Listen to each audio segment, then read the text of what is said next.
Well. Hello, everyone. Welcome to the Lemon.io Talks. My name is Darina, and I am community manager at Lemon.io. And today I'm the host of the webinar, and I'm thrilled to have you all join us. Today we have a fantastic speaker lined up for you, so get ready to learn something new and exciting.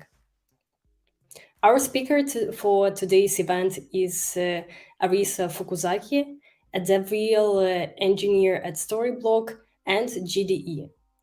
Arisa is an expert in internationalization, and she will be sharing her insights and best practices on how to reach over 70% of global app users through i18n. So today you all learn about scalable approaches of your app and how to ensure it's accessible and for users all over the world. Please get your laptops ready and prepare to take some notes. We encourage you to ask questions throughout the webinar using the chat feature. Later on, during Q&A session, Arisa will answer them all. And as an added bonus, we will be holding a draw for those who ask the most interesting, intriguing, tricky questions. And the lucky winners will receive prizes from the Lemon.io.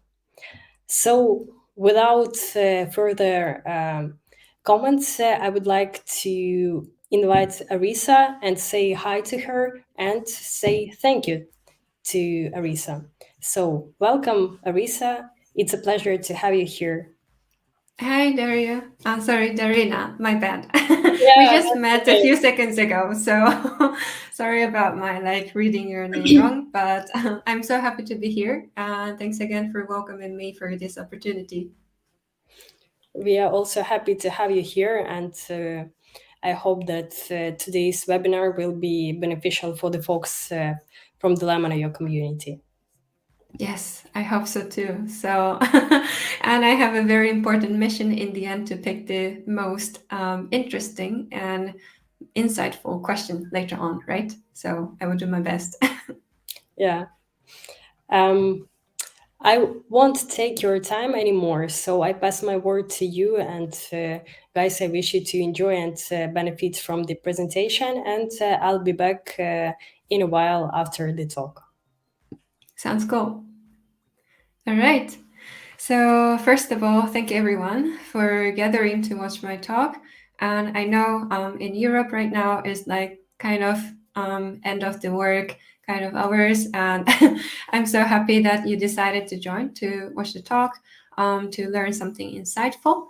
And I hope you can hear me well from the sound and you can see me well because I'm going to share my screen later on to show you the slides. So if something is not working, you cannot hear me, or the slides are not visible like that, please don't hesitate to let me know in the comment. And I'm quite sure the Lemon.io team would handle it. And yeah, later on, after my talk, it's going to be 30 to 40 minutes. Then I will have a live Q&A for a few minutes to answer your questions. And don't forget, if you win for the, I would say the most valuable and unique and educational question, then you're gonna win the prize. So yeah, please be active to write the questions or even just the comments. I would be really appreciating it. All right, for not wasting any more time, yeah, let's jump into my talk right here, because today I'm here to talk and share with you the impact of the internationalization. Well, I know that we tend to hear a lot more about the accessibilities, also the performance improvements, or even better DX, developer experience. But I would say that we might have less opportunity to hear about the importance of the internationalization. Well, that's why I'm here to give a little better, spotlight to this topic, because it also would be relating to improve the performance as well as the not just the DX but the UX as well.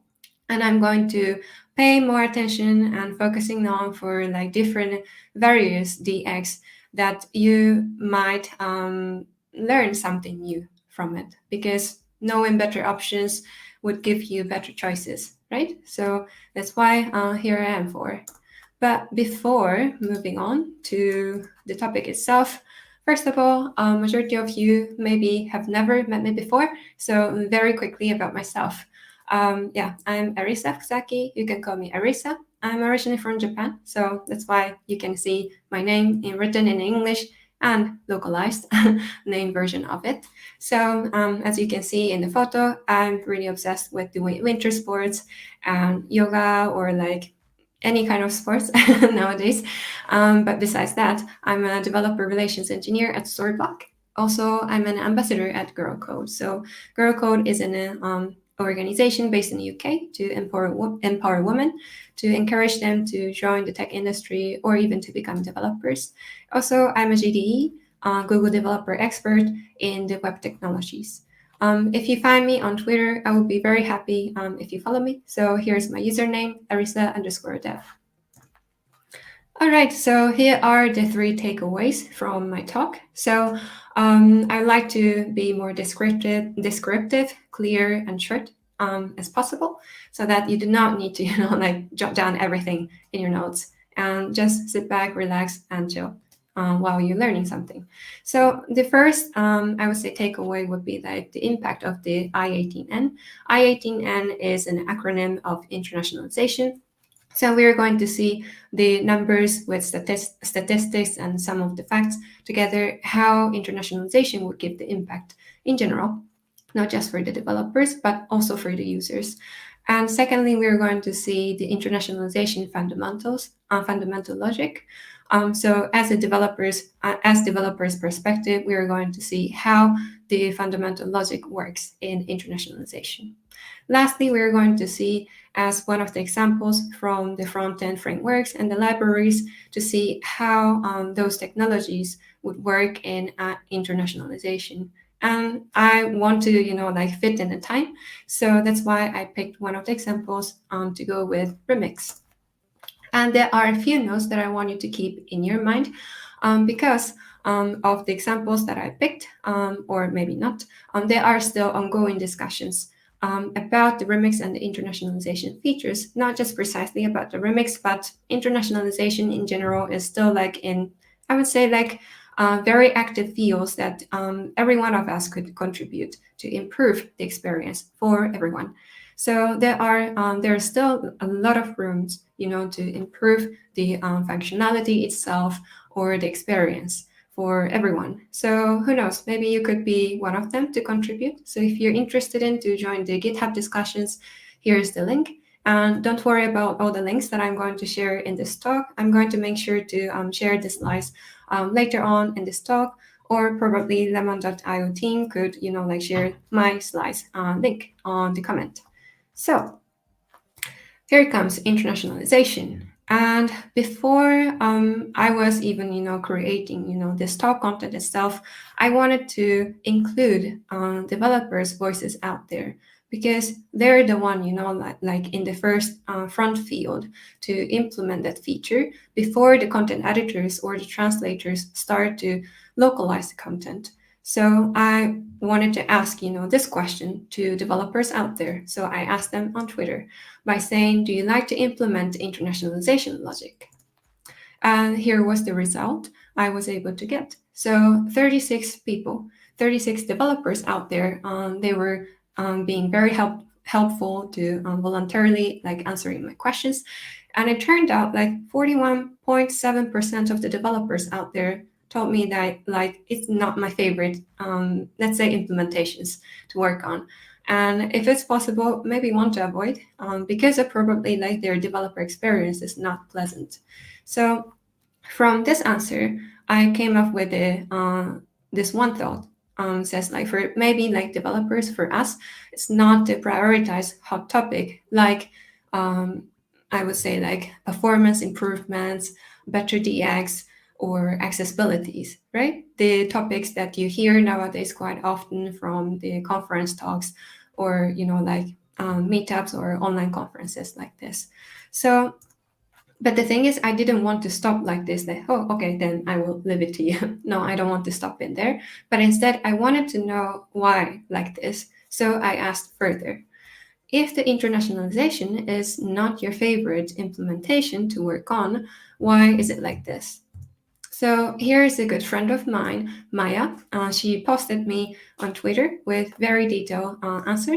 Thank you, Maya. And she says that there's always the cost to learning and again, like how to use the internationalization library every time. So imagine that you need to learn, every single time when you're about to work on these implementations. The time and the cost you need to spend is really something you do not want to do every single time. And also there's an issue of like localized text versus the internationalization keys in tester not matching.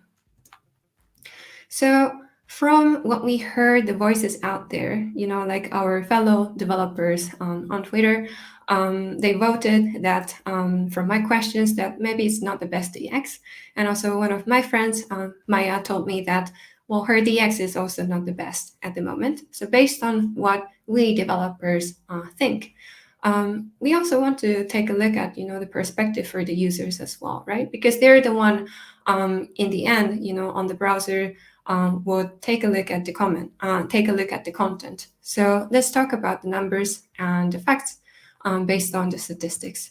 So I'd like to start from something bigger numbers, like billions.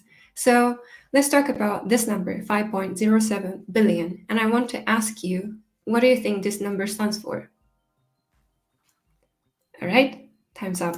So this is actually the numbers of the users in the world using the internet. So based on this much huge number of the users out there, let's break down, like these numbers into little small pieces. So I like to start from this smaller percentage, 25.9%. And another quiz for you. What do you think this percentage stands for? I would give you 3 seconds. 3, 2, 1. I hope I can see some of the interesting comments out there. Let me quickly check. Okay, not yet, but I hope the one watching this recording would be able to reach out to the answer correctly. And surprisingly, this is actually the English content on the internet. Only 25.9% of the content in this world is written in English. So if you're good at in math, probably you could reach out to this number, 74.1%. And this is the rest of the numbers of the users who access the non-English content. So this is way more than the 50%, half of the percentage of these billions of numbers of the users, right? The content. So no surprise, we can, easily, reach out to this, like another keyword, China. And this one single country has the most internet users worldwide. And no surprise that I'm going to talk about this another keyword, Asia, because Asia leads more than half of the global internet users out there. So now we know. And based on these, statistics and some numbers and facts, localizing the content is not the hot topic, maybe, but we cannot ignore more than half of the users in the world. I would say like ignoring, these huge numbers of the users in the world would be like maybe too big, too huge number to ignore. So now we know the perspective from the developers who are implementing internationalization, as well as the numbers of the users out there who are like like day-to-day basis consuming localized or non-localized content out there. So based on that, let's talk about the fundamental logic, how internationalization works. So there are 3 ways to determine the languages and the regions in general. So starting from the first one, the first approach would be like using the location from the IP address. So right now I'm based in Germany, and although I'm not super fluent in German at this point, A couple of websites would, like display the content in German for me, because when they use this approach to track the location from the IP address of mine, then they think like, oh, she's in Germany, so let's display in German. But that's not always the best case scenario, because I don't speak fluent German, so I prefer to read content in English or Japanese as my first language.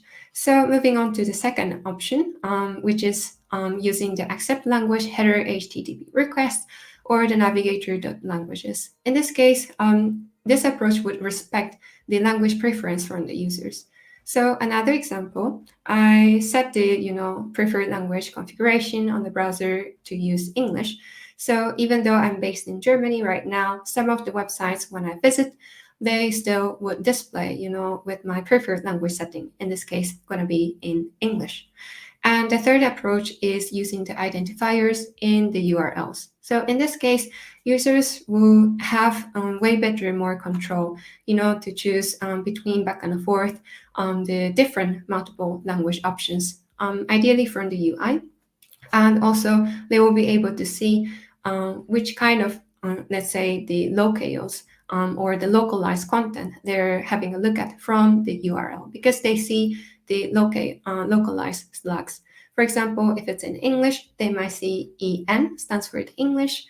If they're taking a look at the content in German, then it will probably display or localized in DE, stands for Deutsch German.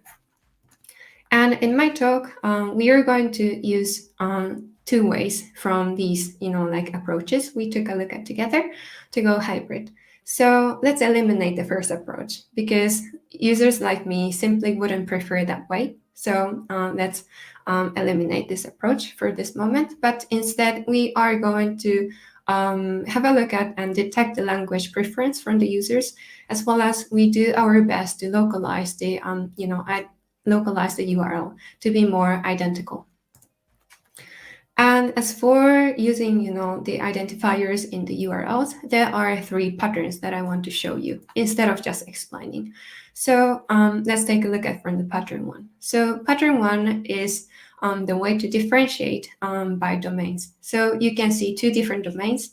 One is hello.com, the other one is hello.es. But unfortunately, in this approach, it wouldn't follow the same origin policy, means that these two different domains would be considered as two different websites. So if you want to, have organized and I would say consistent way of maintaining, let's say, your website, you do not want to have this, different domains approach. And the pattern two would be using the URL parameters. Maybe for developers, it still looks okay because you understand the parameters. But imagine for users who have no clue at all about what is parameters. For them, it looks like longer and complicated URLs. So although sometimes it works, it's not really user-friendly. Let's move on to the pattern three. So this way is, I would say this approach is using localized subdirectories. Means that we follow the same origin policy, and we are not using the complicated URL parameters, so that users can easily identify hello.com is from the same one website. And when they're at /JA, this is the slug, stands for Japanese. So they can understand that, okay, I'm reading the content in Japanese from the hello.com. So after, we know about the fundamentals and the basic logic, let's move on to talk about the frameworks and the libraries. But why suddenly out of nowhere I start to talk about frameworks and libraries? Isn't it a bit of kind of not smooth flow in here? I would probably disagree about it, because some of the frameworks and the libraries use the i18n frameworks. So it is still a relevant topic to talk about and to gain our knowledge before we, go too much deeper about this topic. So let's see one of the examples, how it works in the front-end frameworks and the libraries. In this case, I picked up the Remix. So In Remix, there are two approaches to choose from what I have searched. And there is a way to use one NPM package called Remix i18n's. And there is another way to implement the internationalization with Remix with a combination of the content management system. So I'm going to cover both approaches, but let's first take a look at from this approach to use a Remix i18n's NPM package. And here's the example with some hands-on practical source code, I would say. So first of all, we are going to start to create the translation files. In this case, I'm going to create two translation files. One is the default language. In this case, I want to go with English. And the other one is the preferred language. In this case, I'm going to go with the Japanese. So you can see now two files in English and Japanese to say hello. And you can see there is a common property called greetings. And I want you to pay little attention to the names here of these two translation files. It says common.json, right? So here's another question. Why I already knew that I could give such name. And it is because there is another configuration file, more precisely i18n's configuration file. And here at the default namespace, I have already given the file name to be a comma. That's why after customizing, namespace in here, I already knew that I could give comma as a name for the translation files. And there are two more values that I wanted to pay attention from this configuration file, because we are going to see this configuration file quite often. So first of all, I want to set the value for the support languages. So in this case, we know that there is a default language English, and there's the preferred language translation Japanese. And of course, I don't want to forget about the fallback language. So if anything happens, then I can display the content no matter what in English. Let's move on to one of the source code files says i18n's.server.js. This is the one of the server side, I would say, configuration file. And all I want you to pay attention right now is the highlighted lines of the code. So forget about the rest of the part. Let's just pay attention to the highlighted lines of the code. So what I'm doing is importing what we set the configuration from the i18n's configuration file from the previous slide. And here, these are the values that I have just explained in the previous slide, supported languages and the fallback languages. And the rest of the things, what I'm doing here is iterating the array and the strings value, again, that are coming from the i18n's configuration. So let's go back to the previous slide to double check the type of these values. So in the i18n's configuration file, we can see the values are either in array or the strings. So that's why we know that we can iterate those values from the configuration file. And the rest of the things, what I'm doing is configuring the translation file paths. All right, so let's now move on to create the client side and the server side configuration files. For not duplicating the content to present right now in here, I'm only going to show you more details about the client side, because the server side configuration file in this case will be pretty much similar. So I'm going to share with you the link for the source code to have a look at it after my talk. So let's jump into the entry.client.jsx file. So what I'm doing is, again, let's just pay attention to where I highlighted. So only 3 lines of the code. So first of all, I am importing an API called i18n's provider.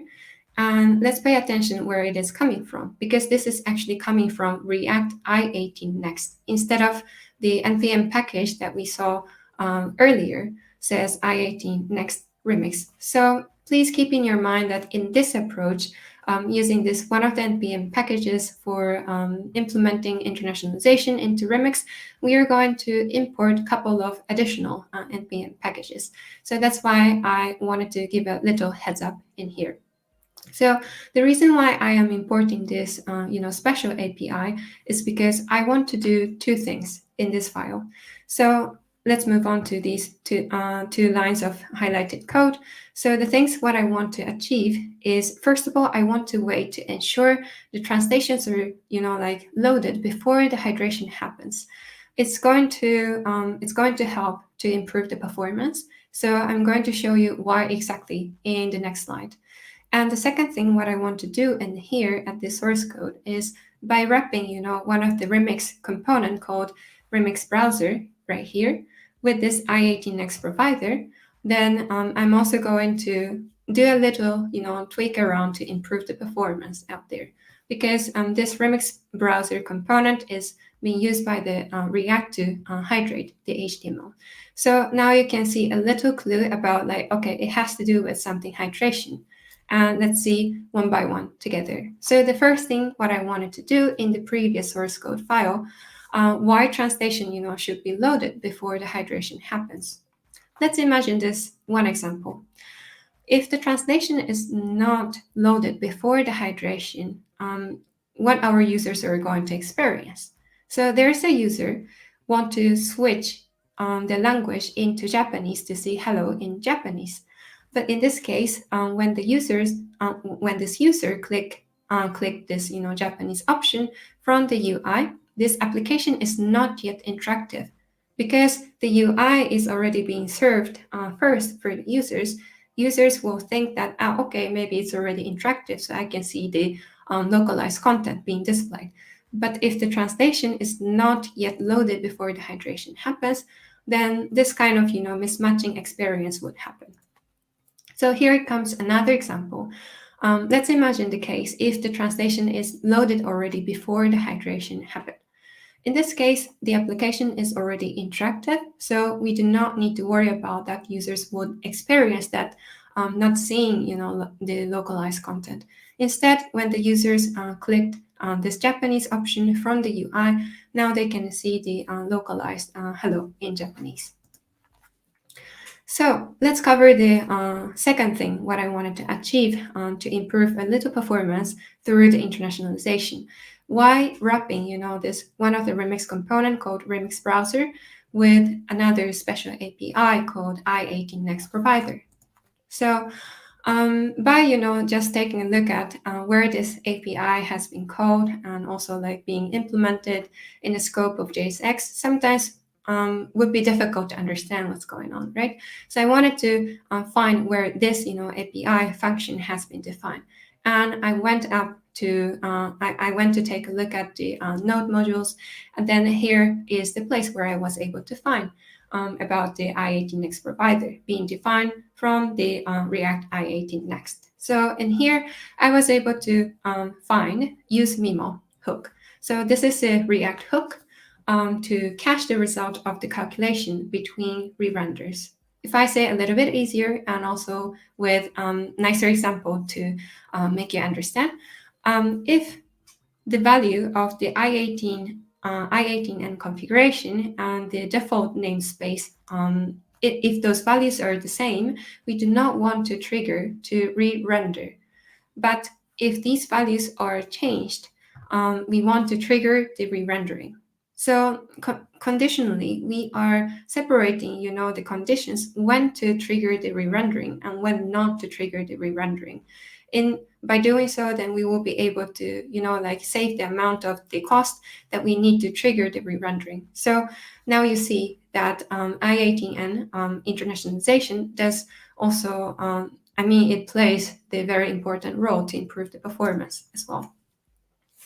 So I said earlier that I'm not going to cover for the server-side configuration file because it might duplicate some of the content that I have already presented from the client side.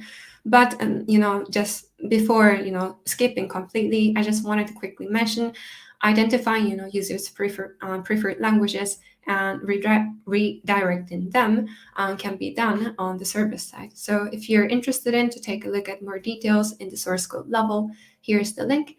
And you can have a look at this link later on my Twitter because I'm going to share it later on, or from the chat, I guess.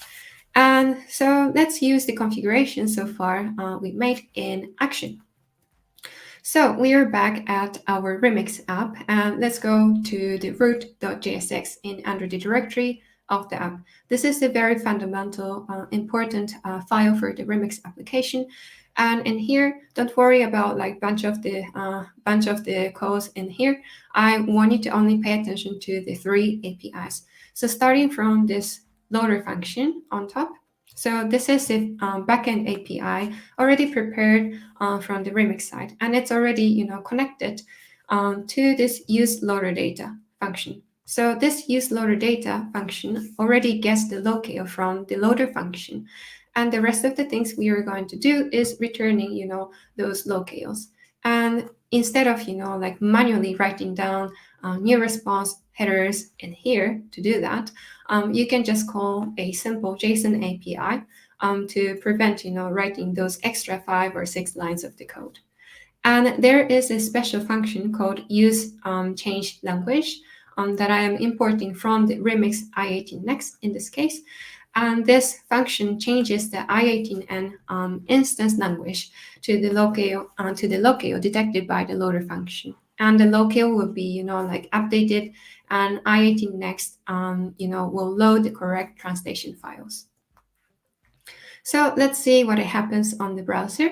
And here the hello is now being translated into Spanish, and also you can go back and forth between English and the preferred language. So the logic in here, the rest of the logic I implemented in the end is after we configured everything from the previous slides, now we can call this or import this function called use translation from the React i18n's. And here is the property value that we have set in the previous translation files. So there is actually one heads up what I want you to pay attention. So if you paid attention to this URL right here, you can see there is a sneaky little glitch going on, right? It is because I have 3 confessions to make.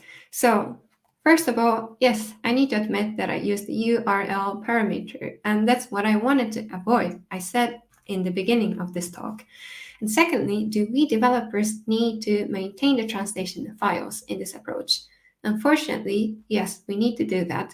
We just created 2 translation files, right? So it means it lives in the source code level. And lastly, did we translate the slugs?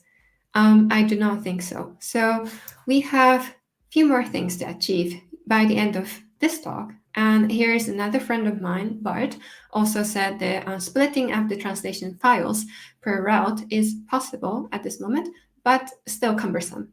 So ideally, he also wants to achieve to have the localized URLs in the subdomain level.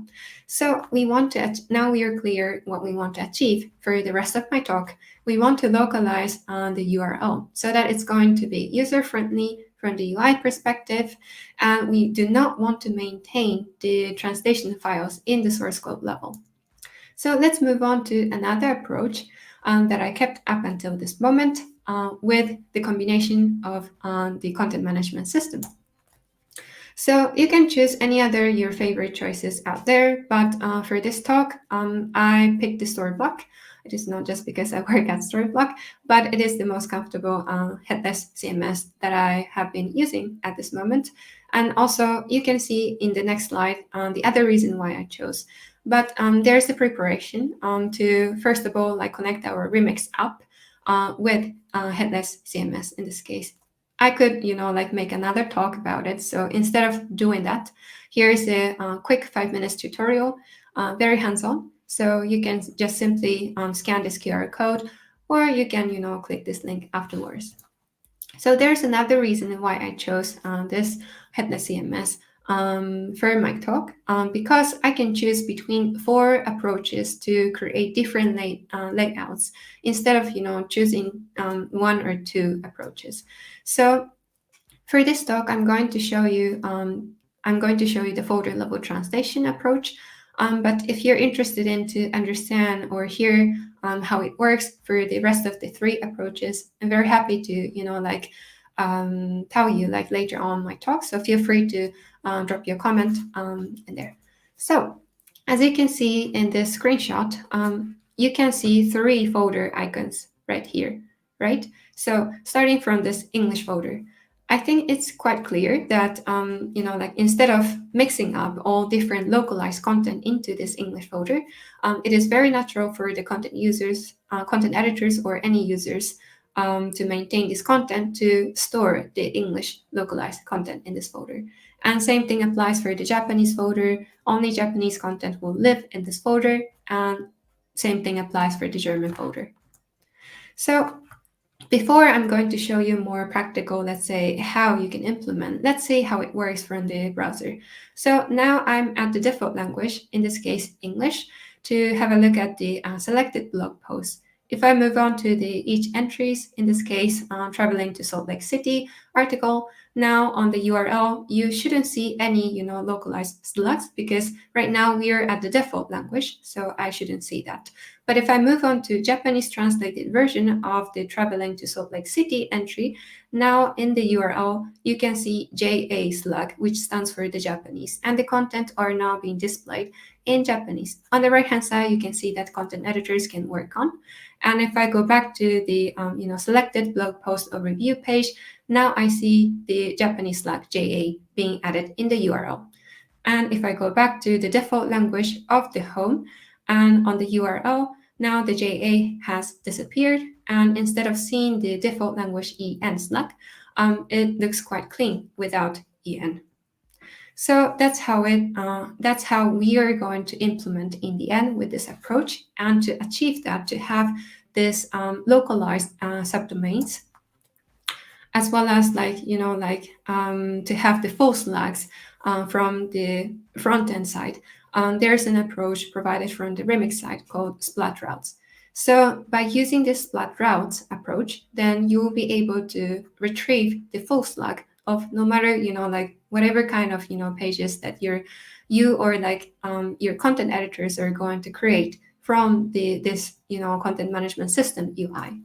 So again, there are a couple of APIs that we already familiarized ourselves, such as use loader data, and there's the loader function and the JSON. Those three, APIs are something that we already, learned together in one of the previous slides.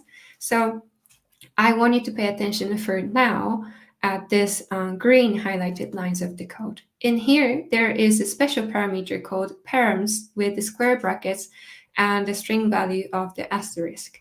So by using the console.log and setting this value to print out what kind of values would be being output on your log. When you're moving back and forth between home or each entry or blog post overview, you're going to see console.log is going to print out the full slugs of every single page full slugs. So by using already this special parameter, you can already have this logic, and I shouldn't forget probably to mention about it. To use the splat routes, you can create, or you need to create, one file. It's called one single $.tsx under the directory of routes. So by doing so, you're going to tell Remix that, hey, I want to use these splat routes. And with the combination of using this special parameter, then you will be able to have this magical feature to be able to retrieve the full slugs for every single pages. And the rest of the logics are pretty much simple, as we already know these three APIs that are provided from Remix. So first of all, this loader function is the backend API, already has the link between use loader data. And this time, this use loader data is returning the JSON parse data from the loader function. So what is this JSON parse data in this case? It will be the Storyblok, content management system data. So Storyblok has the content delivery API, and that's what we are, returning it. And in the end, we can just call a simple API called JSON to return those data. So here's the wrap up with a little summary. So based on some of the numbers and the statistics, as well as the current, let's say, the developers out there who have implemented the internationalization so far, based on, everyone's experience and some facts, we know that more than half of the users in the world access localized content despite from the current DX for the developers.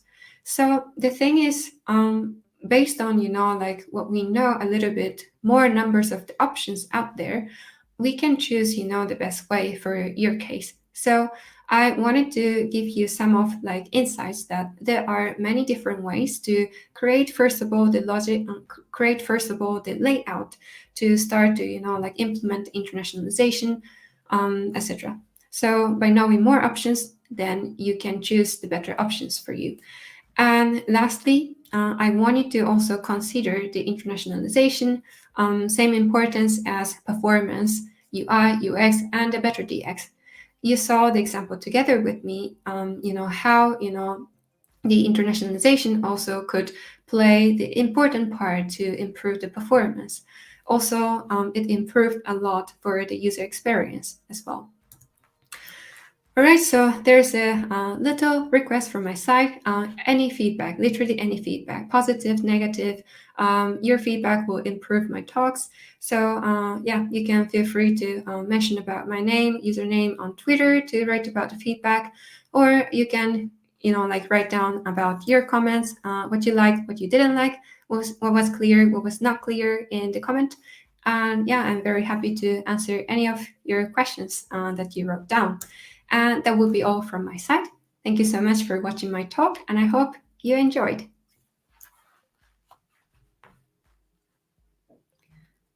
And I think we are now moving on to the live Q&A. Yes. Thank you so much, Risa. It was a pleasure to listen to your talk. The presentation is amazing, and you're providing us with the information. Yeah. So we received the first comment. It's a thank you. And the other comment from Greg. I'll show Yeah. it.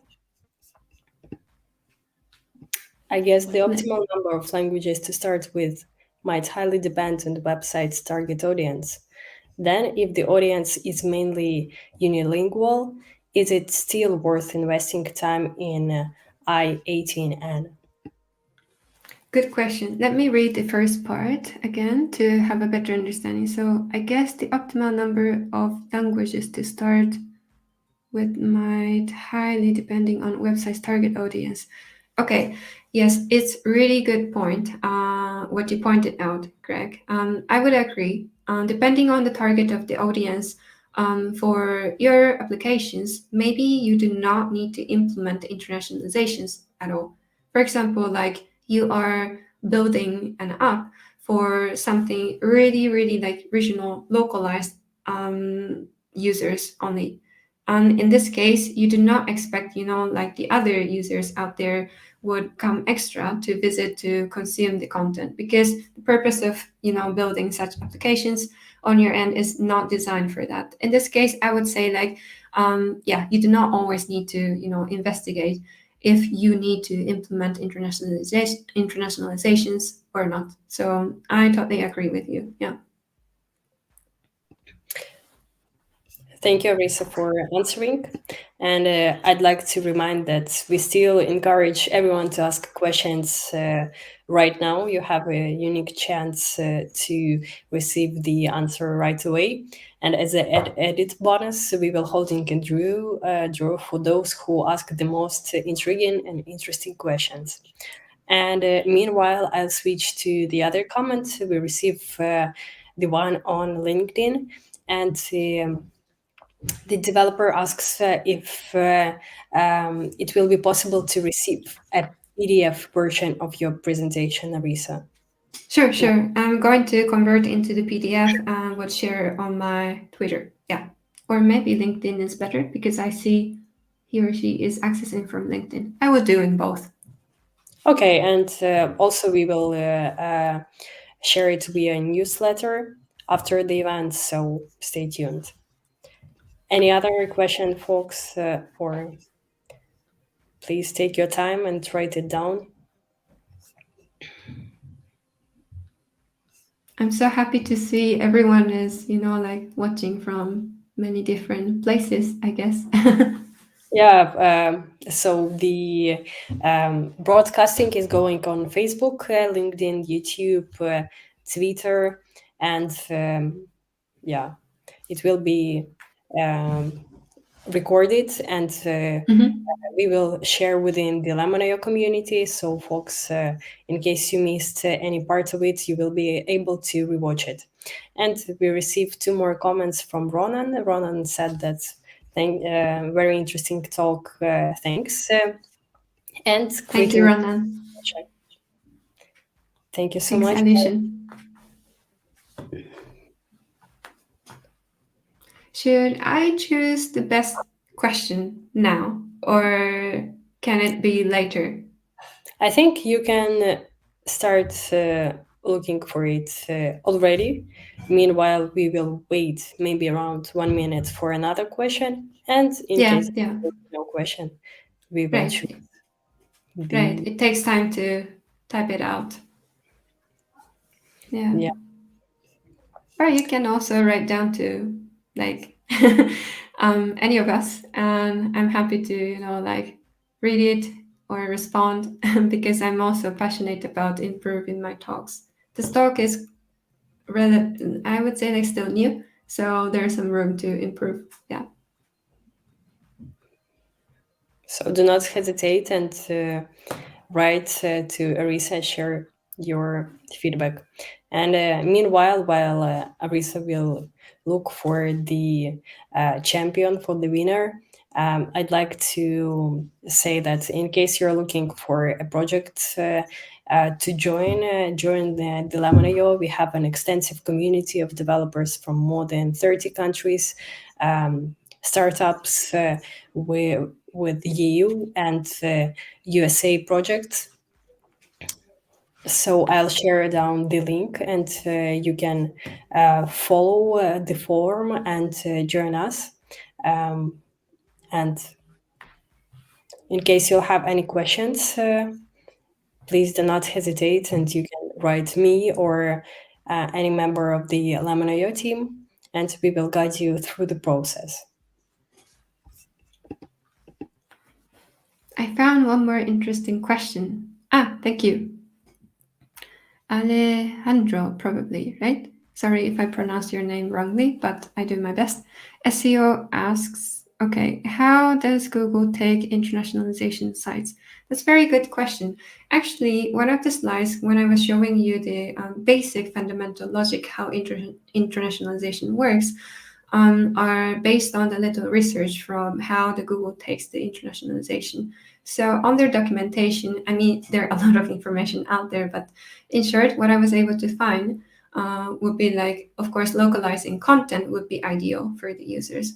So from the SEO's perspective, I would say that they would value the localized content highly.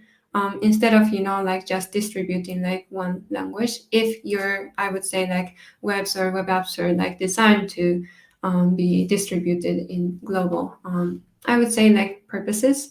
But I'm lacking out of, let's say, like the more detailed information from the Google documentation. So probably that's something that I could improve and add more into the future content. So it's really interesting, insights. And yeah, now it encouraged me to have a look more or review again what the, let's say, Google is considering about with the SEO perspective. Yeah. Thank you so much for answering. So, meanwhile, we receive one more question. Now it's a little bit harder to choose. Yeah. I like more challenges, It's better than just taking the easy tasks. The truth. Yeah. You can So, gain your skills more. do you see any like winners? The comment that maybe the one to receive Yeah. Lamanayo. I have two on Okay, my kind of candidate plate, I would say. okay. But both of them are so good. We can So choose. We can choose two. I think. okay, if so, then I wanna like give both of them a chance, if possible. I wanna be more fair. Yeah. Okay. Yeah. Should I announce it? Yes, please. Okay. So the first question from Greg, and the second question from Alejandro. Okay, nice. Congrats. Greg, congratulations. And Alejandro, congratulations. I'll reach out to both of you, and we will send you present from the Lemon.io. I will keep the intriguing, keep the secret till the end, because the next event we will also make a draw. So thank you all for joining us today. And make sure to join our following events. Make sure to add Arisa on Twitter. We shared the link before. And also, Arisa will share the presentation via her social networks, and all of the registrants will receive a follow-up email. Thank you so much for joining us, and I wish you all the very best. Thank you, Thank you Arisa. again. Thank you.